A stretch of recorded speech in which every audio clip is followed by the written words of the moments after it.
On today's episode, we have Chris Thomas back with us. He is so highly knowledgeable. And after speaking with him, I think the first time at this point has been a month ago, Chris. We had our first live podcast, I think 2 weeks ago, and laws changed the day after. It was the morning after it got turned on its head. And so excited to have you back. I know we normally focus on growth blockers across people, processes, and technologies. But again, want to be your go-to webinar or podcast for things that are timely topics in our industry. So I don't want to talk too much.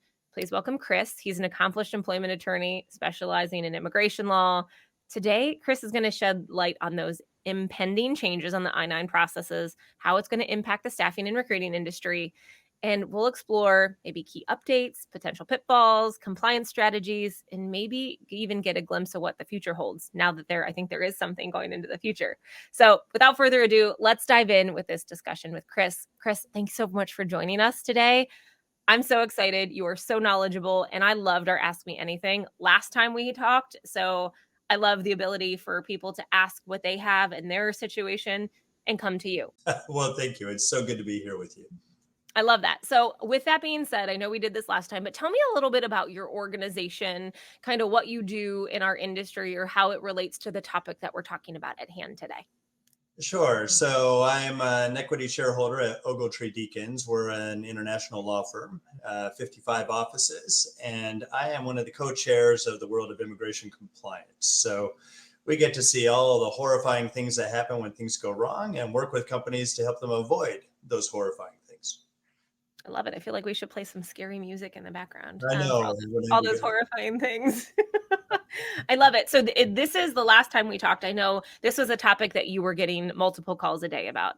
Is that still happening? Do you think people feel at ease a little bit more about the changes since the last time we talked, or is this still a pretty hot topic?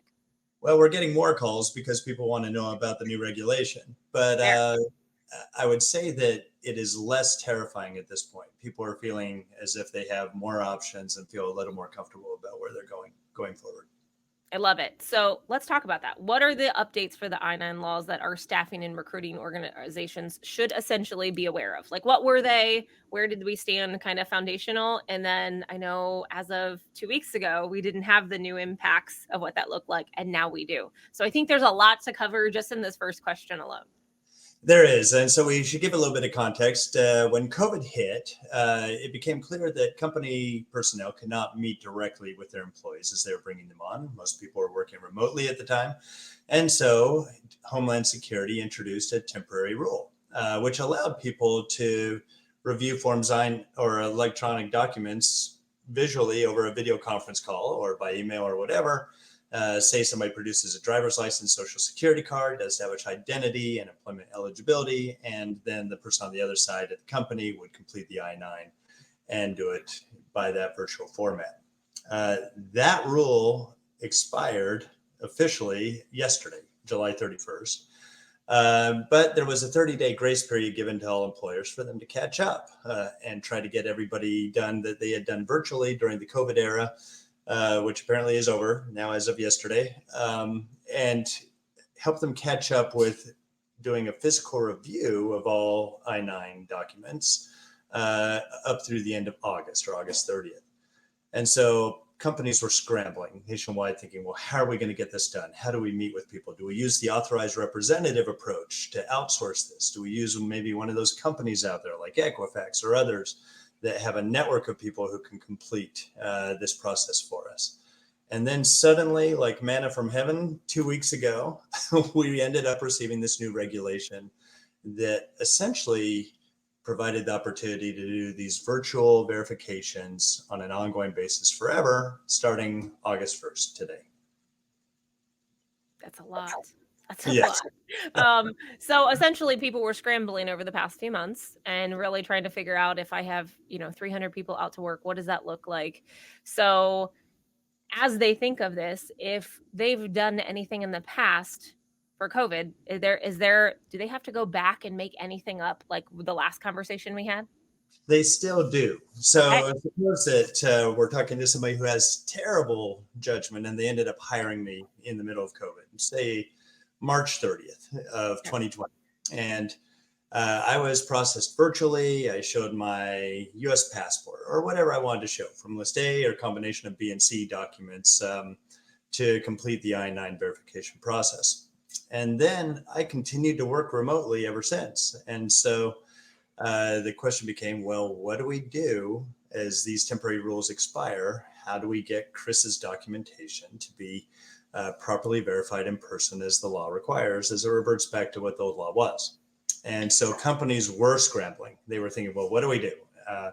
Chris lives in Denver, Colorado. We don't have an office there. How are we going to take care of that? And they were working with ideas of using librarians or authorized representatives of other types, notaries, etc., who could sit down with me as a representative of the company and review my documents physically and then update my I-9.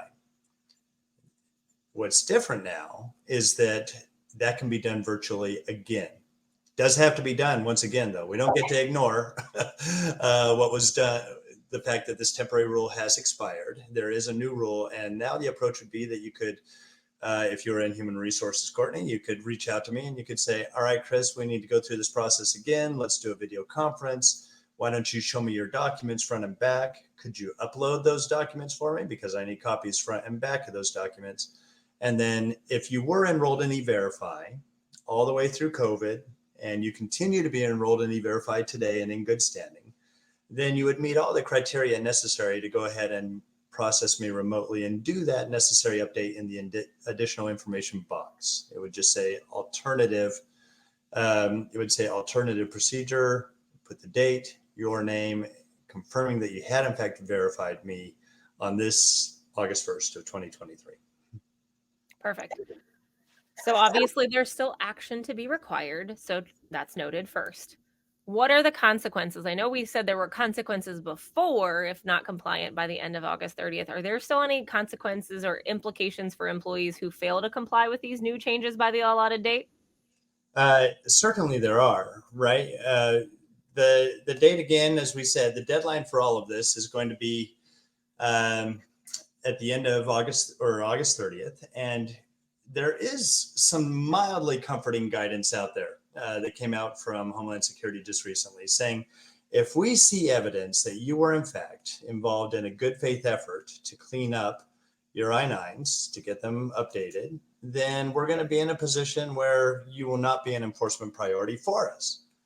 And that's kind of terrifying language, because if you think about it, that's not real clear guidance for anybody. What is good faith? So the idea is that everybody would try to have everything completely updated as we get to the point of August 30th rolling around. That's scary. Okay, fair. When you're thinking about this process and people are actively in good faith trying to do this, right? And employers are looking at this, are there any hidden pitfalls or challenges that employers should be cautious about when implementing this new I-9 changes and revisiting this whole process? Certainly, yes. First of all, they need to be able to ensure that they're checking all of the boxes, right? Okay. And so new Form I-9 has now been officially released, and this I-9 even has alternative procedure as a box next to the additional information section. And the new I-9 is really quite spiffy, by the way. It has everything on the same page now. So Section 1 and Section 2 appear on the same page. Section 3 is now gone, but it can be used still as Supplement B to the Form I-9. So several changes. They're always changing the Form I-9. Someday they'll finally realize they've got it perfect and they won't need to do it any further. But back to your question on what are some of the pitfalls? Well, the pitfalls are going to be that the process has to be followed exactly. So, for example, if we return to the example we had, and I was processed through E-Verify back in March of 2020, then you would go ahead and take one of two approaches with me. I could either show you my prior documentation and you would fill in the additional information box. Or if we get to a situation where, not so clear that I have my documents, I lost them, I've got a new document that I'd like to present, that's okay. I can go ahead and present that new document, and you would do a Section 2, another Section 2, and then associate that Section 2 with the previously completed sections 1 and 2 of your I-9. What are the pitfalls? The pitfalls will be situations where employers push too far. For example, if they insist on specific documents, say I gave my driver's license and social security card before. If somebody says, well, I want to see those again, and I say, I'm sorry, I don't have those anymore, but here's my US passport, that if somebody were to push it farther and say, no, we need the prior documents, now you're getting into what's called an unfair documentary practice. And the Civil Rights Division at the Department of Justice could investigate not only my case, but to see whether there's a pattern or practice of engaging in such activity with others.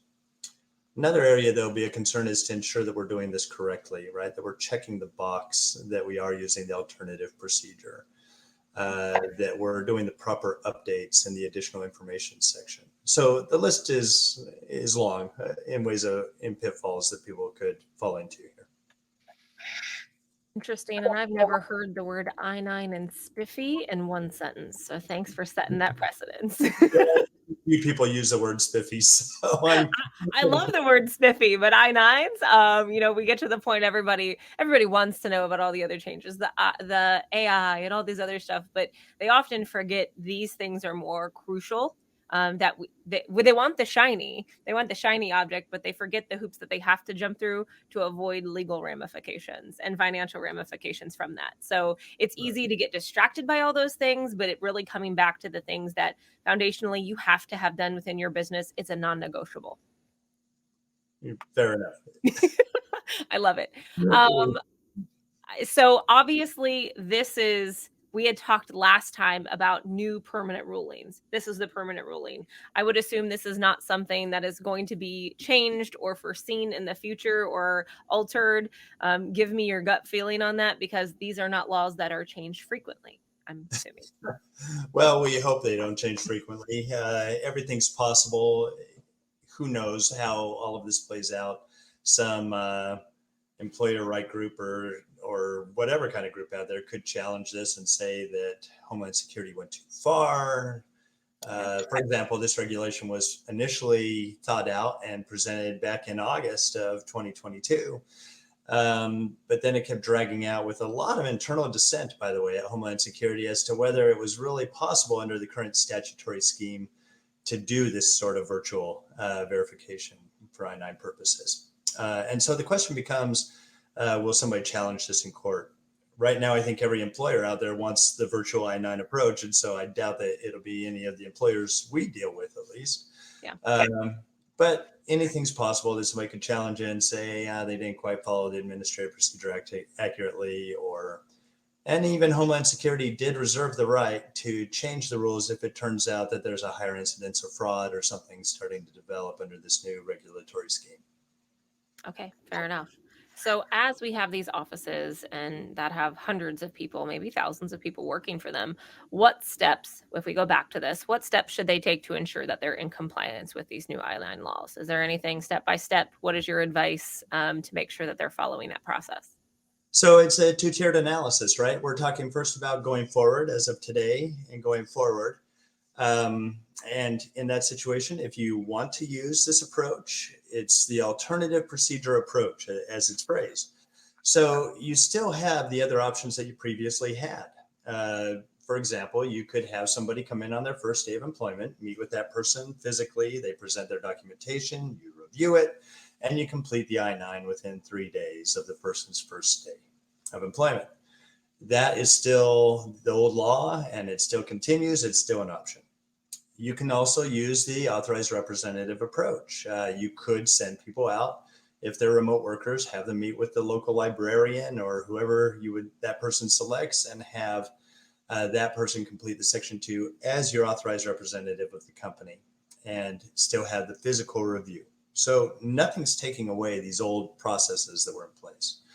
The difference, though, is that you now have the option also going forward as of today to complete this all virtually. It does require the following. You have to be enrolled in E-Verify and be in good standing with them. You have to do a remote review of the documentation and a live video conversation. So I would hold up my driver's license for you. You would review it, say, flip it over. Great, looks good to me. Now let me see what other what other document do you want, Chris? I'll say, here's my unrestricted social security card. Hold that up front and back. You take a look at it, and you could either be taking screenshots of those documents, or you could have me upload and send copies to you. And so that's an option going forward. And then you would, of course, as treating me as a new hire, you would just complete the I-9 as if we had met in person. You would check the alternative procedure box. You would run me through E-Verify, and you would have a perfectly completed I-9 in that context too. The second part of the analysis is, okay, well, what do we do to catch up? We hired all these people virtually during COVID. What are we going to do to get everything done by August 30th? And really, those same procedures are still in place. You can have people come in and do the physical review with those individuals. You can have authorized representatives take care of this for you, wherever they happen to be in the country. Or you could decide to do this virtual approach, but only if you were enrolled in E-Verify all the way through COVID and in good standing during that time period. And then if you meet that criteria, then you're going to be in a position where you can do the virtual updates. We have some clients who have called us and said, we're going to do a blend of all three. Okay. Some of them are saying we're going to meet with our new people at the offices one-on-one, and we're just going to complete I-9s the way we always have. And others are saying, we've already got this notary network arrangement with one of those I-9 vendors out there. They're taking care of most of this in-person catch-up for us, which is fine too. But a lot of others are saying we're changing course completely. And we're going to, number one, use this approach to catch everything up and make sure that our internal team gets the Section 2s updated correctly. But there are also companies out there that are now saying, I'm thinking of a large bank nationwide where they say, a lot of the branches don't get it right. So we're just going to establish a center of excellence here in headquarters where we have I-9 experts, and they're going to be responsible for onboarding everybody nationwide in a virtual context so that we get our I-9s right. Okay. You mentioned something, I'm going back to our previous conversation, and you mentioned the concept of authorized representative. And last time you had mentioned there are maybe some guidance or some suggestions on people you can use. Can you talk to us a little bit more about that authorized representative if you choose to use a blend of all of these things? So what does that person entail? Is there any special requirements? Give me the lowdown on that piece for our audience members. Sure. So the authorized representative approach has been around for a long time. Trucking companies and so on, we've been using this for decades with some clients. But the general principle and guidance now is that any person can serve as your authorized representative and do the update for you in Section 2. So that's one of the things to keep in mind as we're talking through this, that we can have any person do it. Now, that gives a lot of companies heartburn. They think, well, wait a second. if you've got somebody who's having his sister do the Section 2 update, and they both came into the country unlawfully together and got each other fake green cards and say, well, it looks good to me, and sign off, then that's a potential concern from a compliance perspective. So some companies have expanded and said, well, we're going to use notaries. Notaries is kind of a dangerous approach too, though, because in California, for example, notaries are not allowed to complete Section 2s unless they're bonded immigration consultants in California.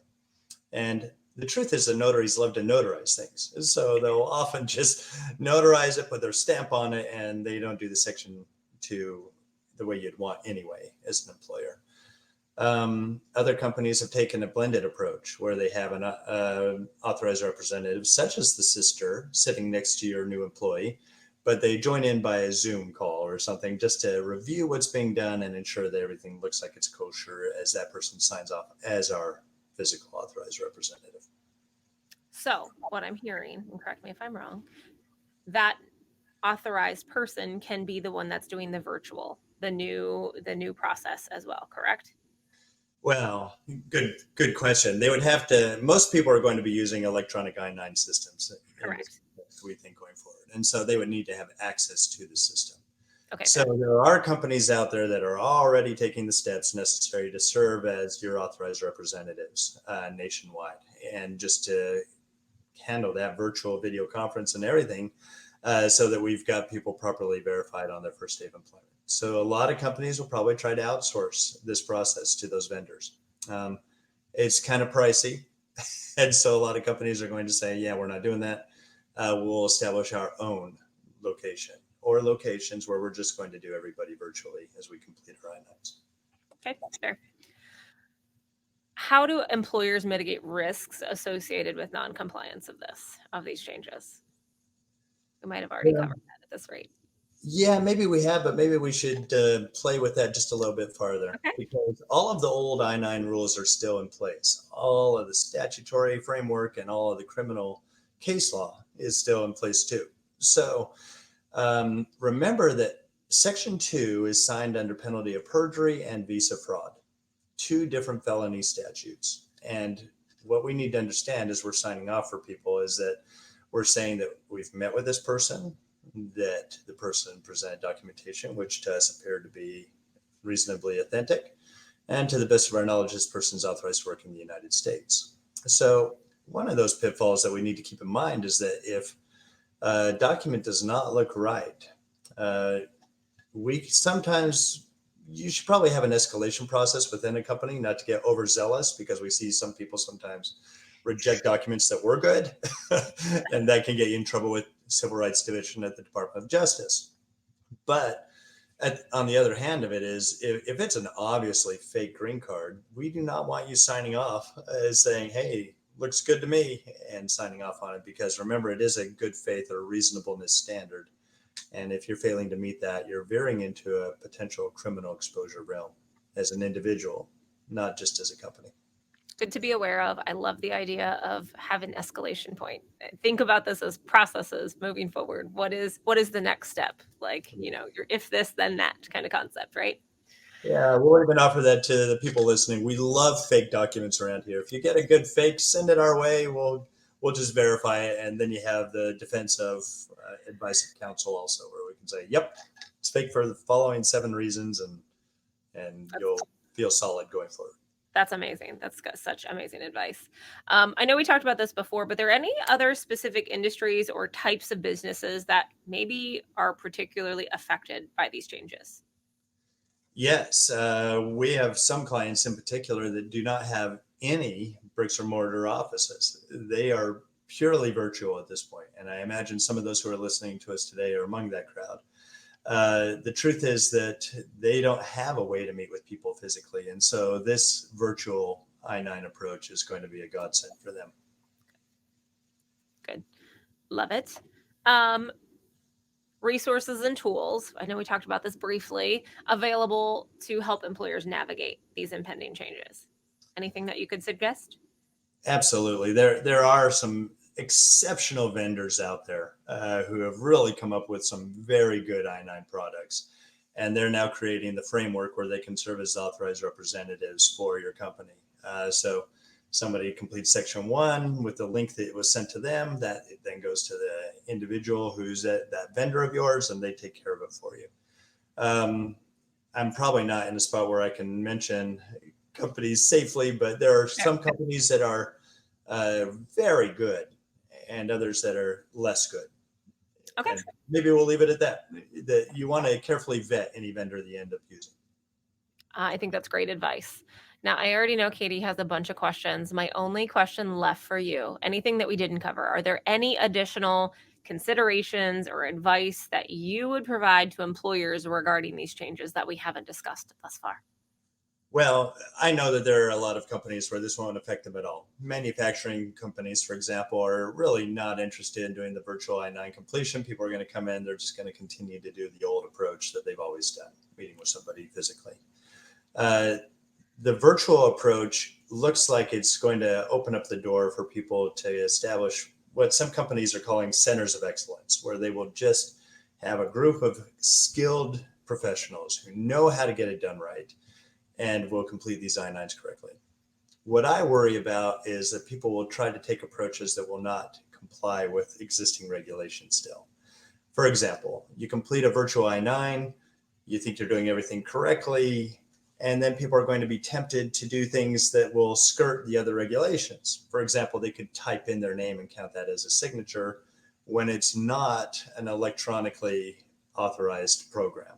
You got to have a process For storage, also, you've got to have audit trails and so on. And we've run into companies recently where they just have electronically completed I-9s, but they don't comply with the regulations, and they're just storing them on their desktops and other such things, which is not appropriate. So again, there's a lot more to this whole analysis. We want to make sure that people remember that it didn't throw out all the prior regulations. You still need to comply with storage requirements, either physical signature requirements or electronically authorized signature approaches, etc.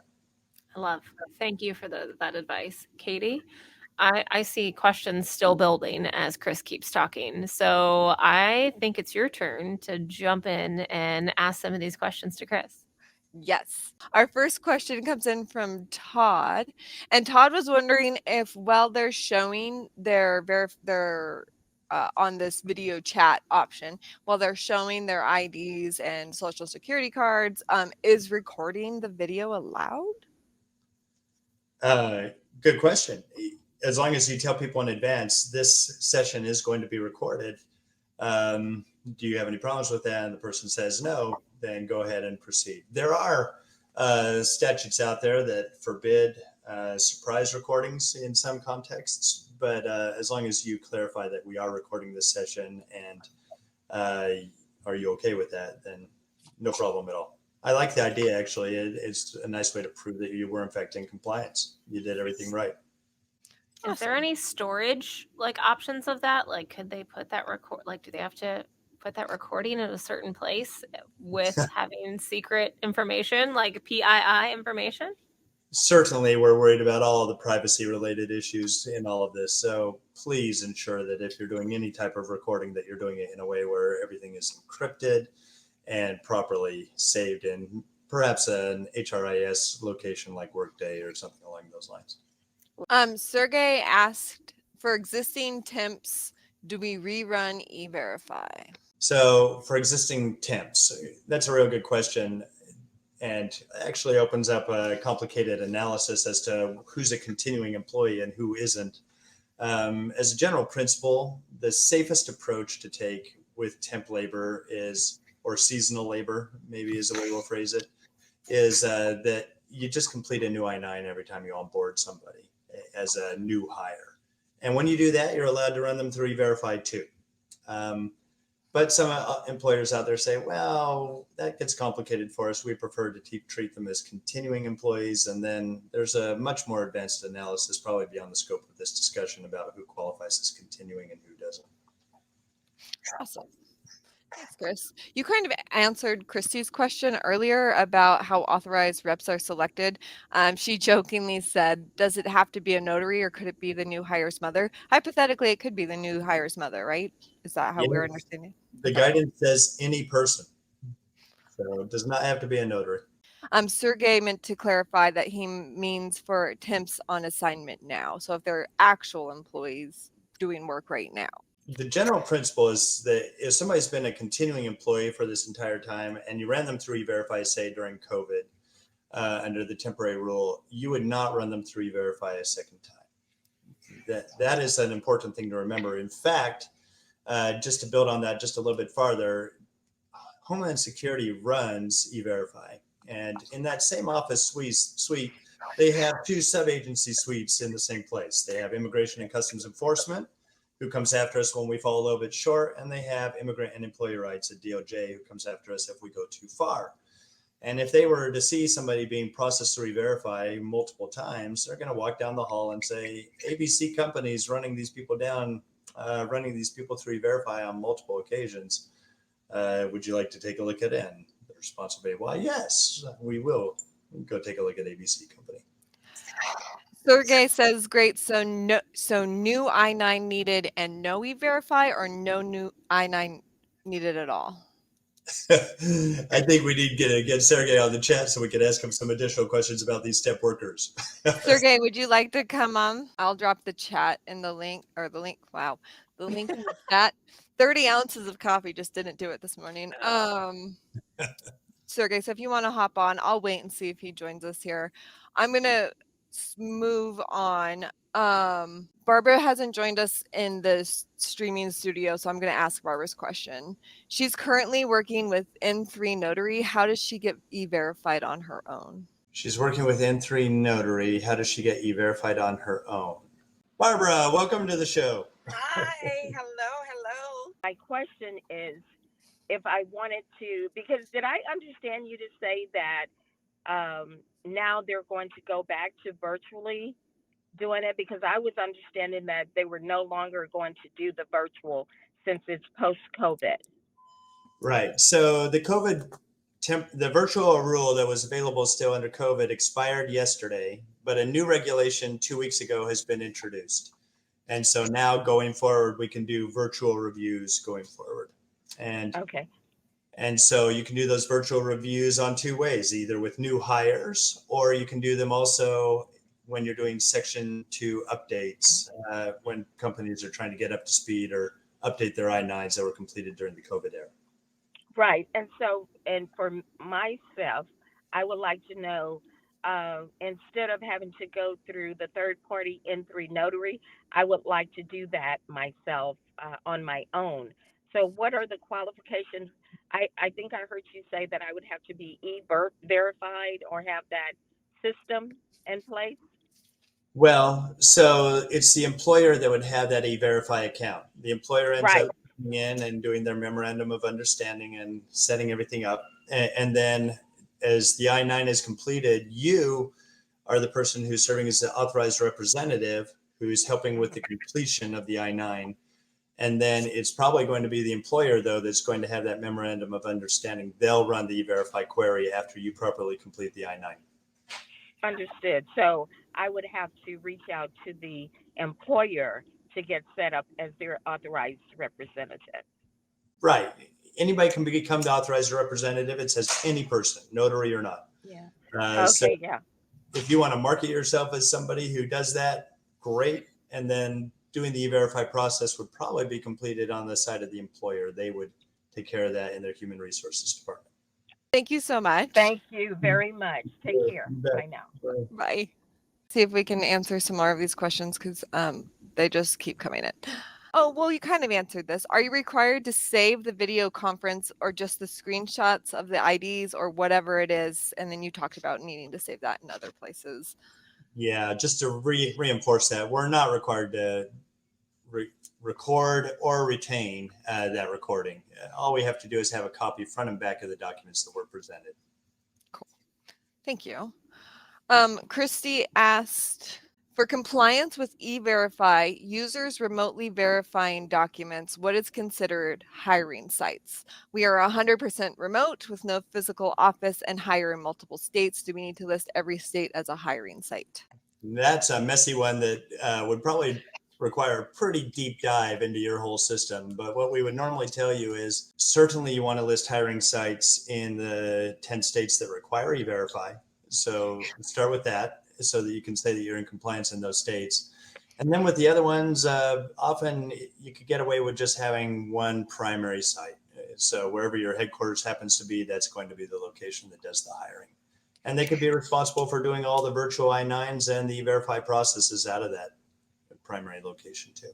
Carmen says, do we need to change all our I-9 previously filled out, or does this only apply to new hires? There are two parts to that question. First of all, if you've been physically reviewing everybody every step of the way, just completing your I-9s in the correct format that was under previous law, then you would not have to do any additional changes to those I-9s. You met with people physically, you reviewed the documents physically, you're good. The only situation where changes would be required to the prior I-9s would be between the March 2020 through July, yesterday, 2023, in which you had processed people virtually. That was a temporary rule that expired yesterday. And so now within the next 30 days, you would need to do updates in the additional information box in Section 2, where you would just say alternative procedure. If you decide to do it virtually, put your name in that box and date and initial, and we would have an appropriate update. Long way of saying it depends on which approach you took. Veronica has asked, we recently conducted an HR audit and found some tenured employees over 20 years have original I-9 documents missing from our files. Should we follow a similar process as the COVID era hires I-9 updates for these missing I-9 files? Yeah, so great question. In that situation, of course, we're missing the I-9s. That's a problem. That would be a substantive error, finable by up to $2,700 per defective I-9 or missing I-9. So it's certainly something you want to remediate.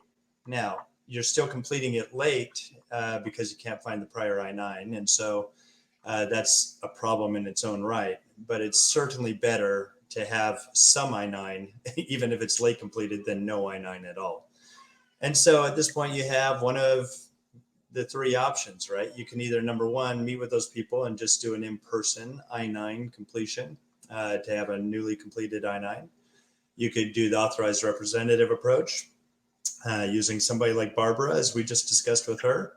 Or you could do the virtual I-9 approach that is now available if you're enrolled in E-Verify, have been through the appropriate training the E-Verify offers, and then you're having them show you the front and back as they show you their documentation on screen, and you keep copies of those documents front and back.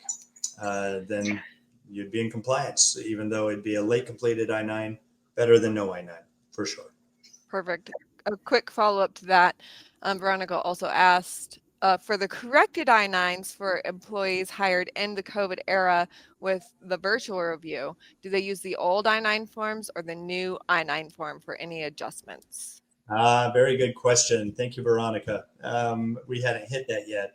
And so the answer is that you can use the old Form I-9 for any updates all the way from August 1 today through the terrifying day of October 31st. And so you're free to use the old I-9 if you want to during that time period. You may, however, also start to use the new I-9 that has just been released, and you can use that effective today and must use it starting November 1st. Perfect. Great question. You keep saying terrifying and horrifying, so I definitely am going to have to get the music cued.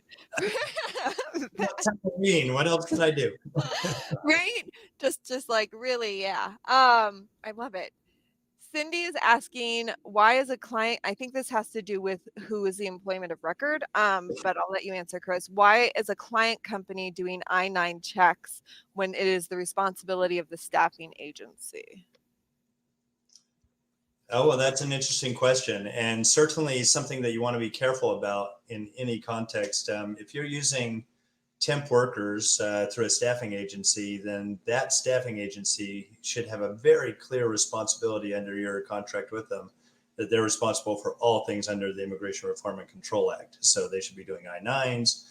Hopefully you're asking that they do E-Verify also, but the I-9 is up to the staffing agency, certainly not up to you. The whole world of enforcement is shifting right now, and we're watching it unfold nationwide, where companies that rely very heavily on staffing agencies are finding themselves in situations where the investigations clarify that there appears to be a joint or co-employment arrangement between the staffing agency and the primary employer. And so not only must we ensure that we're doing our own I-9s well, but when we're using staffing agencies, we need to ensure that they are following a good procedure too these days. Thank you. Kind of circling back up to earlier when we were speaking about continuing employment and what qualifies. Gabriel was wondering if a temp only works once every year or 2 years, can they be considered a continuing employee? Well, the definition is that they need to have a reasonable expectation of continuing employment. Sounds like if it's somebody who comes in for a month once every 2 years or something, that doesn't really feel like a reasonable expectation of continuing employment. And maybe the better approach is just to have the placement agency be responsible for the whole part of that process anyway. It sounds like that's kind of a staffing agency question again, and they would be responsible. For existing employees who are still working, having started during COVID with the remote documents verified and E-Verified completed, do we add to their existing I-9 or fill out a new I-9 dated August 1st? Okay. you're adding to the existing I-9. You're going into the additional information section. So it probably said COVID, date, and had the initials or maybe the name in the additional information box in section 2 previously. Now you would update those I-9s either physically or using this alternative procedure. Let's assume you're going to use the alternative procedure, but either way, you have to do an update for people who were processed virtually during COVID. You need to go in and you could say alternative procedure if you're using this electronic approach now. And then you would put your full name and date and date that correction in the additional information. So it'd be another update in the additional information box in section 2. This is Danita. She says, "Hi, Chris. I appreciate all the info. You mentioned some companies mix or use all 3 different I-9 procedures and ways to verify. Can you give an example of that?" Yes. So we've got situations, for example, where some companies have all of their employees who work at the factory or at the office, whatever bricks and mortar location you have, they just do them in person and complete their I-9s as they meet with them in person on their first day of employment. Meanwhile, those same companies have, say, a marketing team that's purely remote. And so they process all of them virtually using the process we've talked about, this alternative procedure. And then there are some situations where because people have technology issues, but they're still working remotely, in that situation, we would just have them use the authorized representative approach. So they would visit their local notary like Barbara, and that person would help them complete the update to section 2 or a complete section 2 if it's a new hire. To clarify, virtual, this is by video only and not just a photo. Employees can't send a picture of their IDs. Correct. The guidance is very clear that you must have a live video interaction with the individual. So on that person's first day of employment, say you're having that live video interaction like this, where that person's showing you the documentation. Maybe they're holding up the passport to the side of their face saying, "See, same person," kind of a thing, because you have to substantiate identity first and then employment eligibility by looking at the documentation to make sure it's authentic and so on. Perfect. Thank you, Chris. And then our last question is coming in from Tara, and it's a good one. I thought I-9s only had to be on file for 3 years once hired. Is that true? That is not true, Tara. So let me walk you through it. And the way to do it is just to simplify the analysis for you. So for all current employees, you should have an I-9 on file, unless you have one of those rare few who were hired before November of 1986 when the law went into effect. But all current employees hired after that date should have an I-9 on file. Now, once you terminate somebody, there's a retention window that kicks in. So it's 3 years from the date of hire or 1 year from the date of termination, whichever of those 2 dates is later. So suppose that you hire me today and I'm a train wreck, and you fire me today too. Well, 1 year from the date of termination only takes us to 2024, but 3 years from the date of hire takes us to 2026. And so that's the later of the 2 dates. You're going to hang on to it until August 1, 2026 in that context. On the other hand, if you hired me in 1990 and you fire me today, well, 1993 would have been 3 years from the date of hire. 1 year from the date of termination takes us to August 1, 2024. So that's how long you hang on to the I-9. So you got to follow that retention window. But yeah, if somebody's an active employee, you still have an I-9 on file for that person. Thank you, Chris. And then one final question, guys, and then I'm going to wrap it. Sergey is asking, must we keep a photocopy on file? If you are using, let me answer that on 2 levels. First of all, if you're not using this alternative procedure, you are not required to keep those copies on file. Okay. I will add that it is a best practice to keep those copies on file. That is a best practice because it shows good faith. When Homeland Security comes to investigate, they like you much better when you've kept copies. It also helps your outside legal counsel get you into compliance if you're worried about compliance breakdowns, because we can't do much if we can't see copies of the documents that are being presented.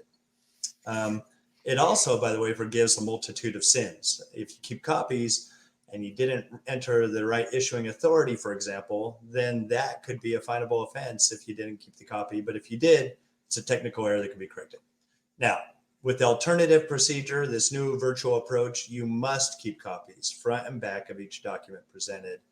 That is required as part of the compliance measure in this new regulation.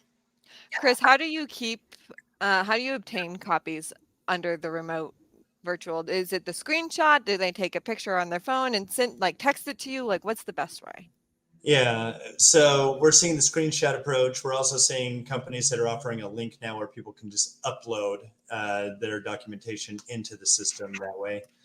I am much less comfortable about emailing copies of my documents to the employer after that live interaction because I think you got some real potential privacy breakdowns in that context. So screenshots probably the best approach if they don't have a way to upload it on your end as the employee. Okay. And then I love Daniela. She's so funny. She goes, last question, I promise. If staffing agencies are using a third-party company for their clients for payroll and verification, is that okay? Would they be the employer of record that needs to do the I-9, or how would that work? Long way of saying it depends. You've got so many different arrangements out there with the PEOs, the staffing agencies, and so on, and it really depends on how the contract has been crafted, who has the responsibility. Okay. And when I go through I-9 audits and investigations, ICE asks for that. They say, we want to see the contract. Who is responsible for the I-9s? Excellent. Thank you, Chris, so much. I am officially cutting off. Tara, you're going to have to email us or email Chris. And Chris, can you let all the kind people know how they can inquire about your services further if they have additional questions? Sure. I would love to hear from you. Happy to help you with this wild and crazy area. So the first approach would be that you could call me, of course, and you can call me at 303-913-9228, or you can email me. And my email is Chris, CHRIS, .Thomas, THOMAS, at Ogletree, OGLETREE.com. Chris.Thomas@Ogletree.com. Perfect. Thank you, Chris. I'm going to go ahead and send that in through the comment section too. And then if y'all are listening to this on the podcast, I'll include links to Chris's company in our podcast descriptions too. So if you're listening, look there. And yes, Barbara, we will also provide the link for the new I-9 verification regulations. I am going to cut us off. We are at time. I'm hopping off. I'll let you guys wrap up. Chris, thank you so much. This was such a great and awesome conversation today, especially with the Q&A. So thank you. Thank you. So good to be here. Chris, as anticipated, Q&A was off the charts. Thank you so much for answering questions, and thank you so much for joining us for the second time around. Hopefully there's no future changes. I'd love to have you back on, but these changes make everyone a little crazy. So thank you for joining us. It's so good to be here. Thank you very much, Corey. Absolutely. As we wrap up this episode of the Full Desk Experience, I want to extend a sincere thank you, obviously, to Chris for providing us with invaluable insights to these changes. Understanding these nuances and the updates is crucial for all professionals in the staffing and recruiting industry and more. And Chris has certainly shed some light on some various aspects that help us navigate this evolving landscape. So if you're looking for additional services around this topic, obviously we're going to link that information, Chris's information, in the show notes. Today we began by exploring the updates, delving into potential consequences and implications for those who fail to comply. And also, Chris talked about those hidden pitfalls that we need to pay attention to as employers that we should be mindful of during this implementation phase. So for our listeners' benefit, Chris provided some valuable insight and tips on how to mitigate risks, non-compliance, and address whether specific industries or businesses might be particularly affected. Before we sign off, I want to thank all of you, our dedicated listeners, for tuning into today's episode, asking those questions.